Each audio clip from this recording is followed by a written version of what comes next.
भगवान, जो मेरे राज्य में निवास करते हैं वे महेंद्र के समान तेजस्वी, इच्छानुसार रूप धारण करने वाले और बलवान वानर युद्धपति यहाँ आकर पड़ाव डाले बैठे हैं। ये अपने साथ ऐसे बलवान वानर योद्धाओं को ले आए हैं जो बहुत से युद्ध स्थलों में अपना पराक्रम प्रकट कर चुके हैं और भयंकर पुरुषार्थ कर दिखाने वाले हैं।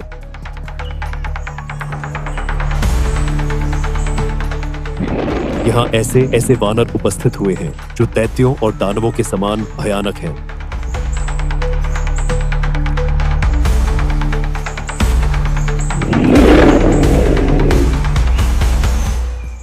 श्री राम, यहाँ आए हुए ये वानरों के करोड़ों यूथ विभिन्न पर्वतों पर निवास करने वाले हैं। जल और थल दोनों में समान रूप से चलने की शक्ति रखते हैं। ये सब के सब आपके आज्ञा पालक हैं।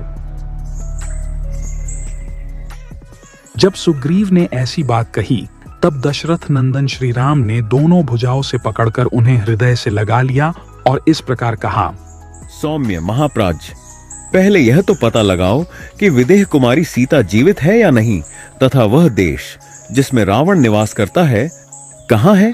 वानर राज, इस कार्य को सिद्ध करने में न तो मैं समर्थ हूं और न लक्ष्मण ही। कपीश्वर, इस कार्य की सिद्धि तुम्हारे ही हाथ है।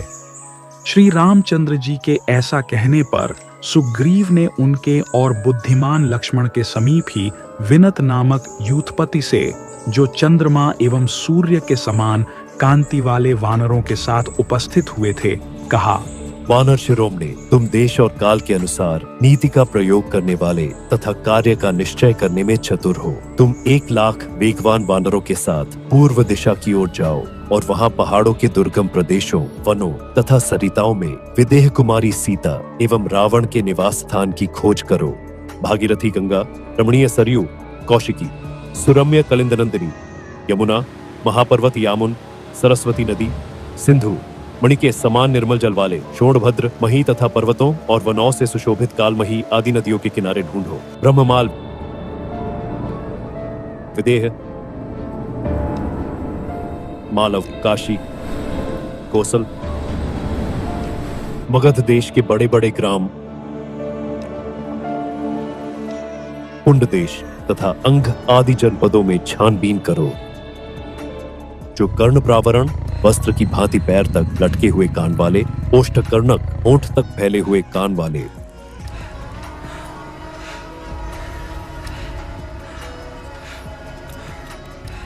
तथा घोर लोहमुख, लोहे के समान काले एवं भयंकर मुख वाले हैं, जो एक ही पैर के होते हुए भी वेग पूर्वक चलने वाले हैं, जिनकी संतान परंपरा कभी क्षीण नहीं होती। वे पुरुष तथा जो बलवान नरभक्षी राक्षस हैं, जो सूची के अग्रभाग की भांति तीखी चोटी वाले, सुवर्ण के समान कांतिमान, प्रिय दर्शन, सुंदर, कच्ची मछली खाने वाले, द्वीपवासी तथा जल के भीतर विचरने वाले किरात है, जिनके नीचे का आकार मनुष्य जैसा और ऊपर की आकृति व्याघ्र के समान है। ऐसे जो भयंकर प्राणी बताए गए हैं, वानरों, इन सब के निवास स्थानों में जाकर तुम्हें सीता तथा रावण की खोज करनी चाहिए। इसके सिवा तुम लोग यत्नशील होकर 7 राज्यों से सुशोभित यवद्वीप, जावा, सुवर्ण द्वीप, सुमात्रा तथा रूपयक द्वीप में भी जो सुवर्ण की खानों से सुशोभित है, ढूंढने का प्रयास करो। यवद्वीप को लांघकर आगे जाने पर एक शिशिर नामक पर्वत मिलता है, जिसके ऊपर देवता और दानव निवास करते हैं। वह पर्वत अपने उच्च शिखर से स्वर्गलोक का स्पर्श करता सा जान पड़ता है। तदनंतर समुद्र के उस पार, जहाँ सिद्ध और चारण निवास करते हैं, जाकर लाल जल से भरे हुए शीघ्र प्रवाहित होने वाले शोण नामक नद के तट पर पहुंच जाओगे। उसके तटवर्ती रमणीय तीर्थों और विचित्र वनों में जहाँ तहाँ विदेह कुमारी सीता के साथ रावण की खोज करना। तत्पश्चात पूर्वोक्त देशों से परे जाकर तुम इक्षुरस से परिपूर्ण समुद्र तथा उसके द्वीपों को देखोगे, जो बड़े ही भयंकर प्रतीत होते हैं।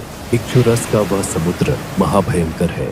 उसमें हवा के वेग से उत्ताल तरंगे उठती रहती है तथा वह गर्जना करता हुआ सा जान पड़ता है। उस समुद्र में बहुत से विशालकाय असुर निवास करते हैं। वे बहुत दिनों के भूखे होते हैं और छाया पकड़कर ही प्राणियों को अपने पास खींच लेते हैं। यही उनका नित्य का आहार है। इसके लिए उन्हें ब्रह्मा जी से अनुमति मिल चुकी है। इक्षुरस का वह समुद्र काले मेघ के समान श्याम दिखाई देता है। बड़े बड़े नाग उसके भीतर निवास करते हैं। उससे बड़ी भारी गर्जना होती रहती है। विशेष उपायों से उस महासागर के पार जाकर तुम लाल रंग के जल से भरे हुए लोहित नामक भयंकर समुद्र के तट पर पहुंच जाओगे और वहां शालमली द्वीप के चिन्हभूत कूट शालमली नामक विशाल वृक्ष का दर्शन करोगे। उसके पास ही विश्वकर्मा का बनाया हुआ विनतानंदन गरुड़ का एक सुंदर भवन है, जो नाना प्रकार के रत्नों से विभूषित तथा कैलाश पर्वत के समान उज्ज्वल एवं विशाल है।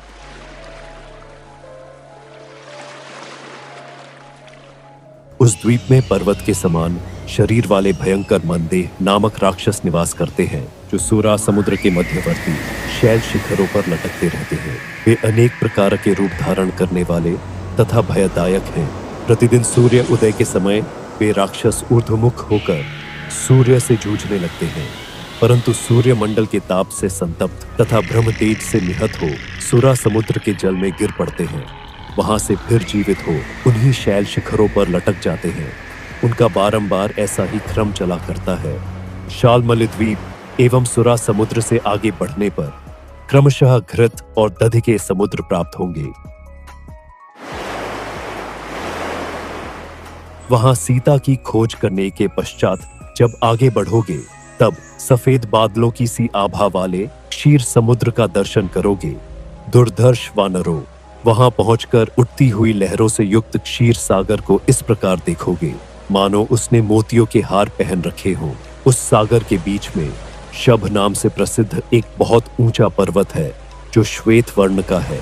उस पर्वत पर सब ओर बहुत से वृक्ष भरे हुए हैं, जो फूलों से सुशोभित तथा दिव्य गंध से सुवासित है।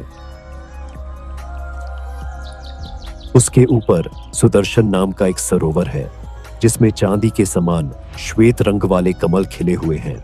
उन कमलों के केसर सुवर्णमय होते हैं और सदा दिव्य दीपी दीप्ति से दमकते रहते हैं। वह सरोवर राजहंसों से भरा रहता है। देवता, चारण, यक्ष, किन्नर और अप्सराएं बड़ी प्रसन्नता के साथ जल विहार करने के लिए वहां आया करती है। वानरों, क्षीर सागर लांघकर जब तुम लोग आगे बढ़ोगे, तब शीघ्र ही सुस्वादु जल से भरे हुए समुद्र को देखोगे। वह महासागर समस्त प्राणियों को भय देने वाला है। उसमें ब्रह्मर्षि औरव के कोप से प्रकट हुआ बड़वामुख नामक महान तेज विद्यमान है। उस समुद्र में जो चराचर प्राणियों सहित महान वेगशाली जल है, वही उस बड़वामुख नामक अग्नि का आहार बताया जाता है। वहां जो बड़वानल प्रकट हुआ है, उसे देखकर उसमें पतन के भय से चीखते चिल्लाते हुए समुद्र निवासी असमर्थ प्राणियों का आर्तनाद निरंतर सुनाई देता है। स्वादिष्ट जल से भरे हुए उस समुद्र के उत्तर 13 योजन की दूरी पर सुवर्णमयी शिलाओं से सुशोभित कनक की कमनीय कांति धारण करने वाला एक बहुत ऊंचा पर्वत है। वानरों, उसके शिखर पर इस पृथ्वी को धारण करने वाले भगवान अनंत बैठे दिखाई देंगे। उनका श्री विग्रह चंद्रमा के समान गौरवर्ण का है। वे सर्प जाति के हैं, परंतु उनका स्वरूप देवताओं के तुल्य है। उनके नेत्र प्रफुल्ल कमल दल के समान है और शरीर नील वस्त्र से आच्छादित है। उसके बाद सुवर्णमय उदय पर्वत है, जो दिव्य शोभा से संपन्न है। उसका गगनचुंबी शिखर 100 योजन लंबा है। उसका आधारभूत पर्वत भी वैसा ही है। उसके साथ वह दिव्य सुवर्ण शिखर अद्भुत शोभा पाता है। वहां के साल, ताल, तमाल और फूलों से लदे कनेर आदि वृक्ष भी सुवर्णमय ही है। उस 100 योजन लंबे उदयगिरी के शिखर पर एक सौमंस नामक सुवर्णमय शिखर है, जिसकी चौड़ाई 1 योजन और ऊंचाई 10 योजन है। पूर्व काल में वामन अवतार के समय पुरुषोत्तम विष्णु ने अपना पहला पैर उस सौमनस नामक शिखर पर रखकर दूसरा पैर मेरु पर्वत के शिखर पर रखा था। सूर्यदेव उत्तर से घूमकर जम्बू द्वीप की परिक्रमा करते हुए जब अत्यंत ऊंचे सोमनस्सर नामक शिखर पर आकर स्थित होते हैं, तब जम्बू द्वीप निवासियों को उनका अधिक स्पष्टता के साथ दर्शन होता है। उस सोमनस नामक शिखर पर वैखानस महात्मा महर्षि बालखिल्यगण प्रकाशित होते देखे जाते हैं, जो सूर्य के समान कांतिमान और तपस्वी हैं। यह उदयगिरी के सोमनस शिखर के सामने का द्वीप सुदर्शन नाम से प्रसिद्ध है, क्योंकि उक्त शिखर पर जब भगवान सूर्य उदित होते हैं, तभी इस द्वीप के समस्त प्राणियों का तेज से संबंध होता है। यही इस द्वीप के सुदर्शन नाम होने का कारण है। उदयाचल के पृष्ठ भागों में, कंदराओं में तथा वनों में भी तुम्हें जहां तहां विदेह कुमारी सीता सहित रावण का पता लगाना चाहिए। सूर्य के उदय का यह स्थान सबसे पहले ब्रह्मा जी ने बनाया है, अतः यही पृथ्वी एवं ब्रह्मलोक का द्वार है। ऊपर के लोकों में रहने वाले प्राणी इसी द्वार से भूलोक में प्रवेश करते हैं तथा भूलोक के प्राणी इसी द्वार से ब्रह्मलोक में जाते हैं। पहले इसी दिशा में इस द्वार का निर्माण हुआ, इसलिए इसे पूर्व दिशा कहते हैं। उदयाचल की घाटियों, झरनों और गुफाओं में यत्र तत्र घूमकर तुम्हें विदेह कुमारी सीता सहित रावण का अन्वेषण करना चाहिए। इससे आगे पूर्व दिशा अगम्य है, उधर देवता रहते हैं। उस ओर चंद्रमा और सूर्य का प्रकाश न होने से वहां की भूमि अंधकार से आच्छन्न एवं अदृश्य है। उदयाचल के आसपास के जो समस्त पर्वत, कंधरायु तथा नदियां हैं, उनमें तथा जिन स्थानों का मैंने निर्देश नहीं किया है, उनमें भी तुम्हें जानकी की खोज करनी चाहिए। तुम लोग उदयाचल तक जाकर सीता और रावण के स्थान का पता लगाना और 1 मास पूरा होते होते तक लौट आना। 1 महीने से अधिक न ठहरना। जो अधिक काल तक वहां रह जाएगा वह मेरे द्वारा मारा जाएगा।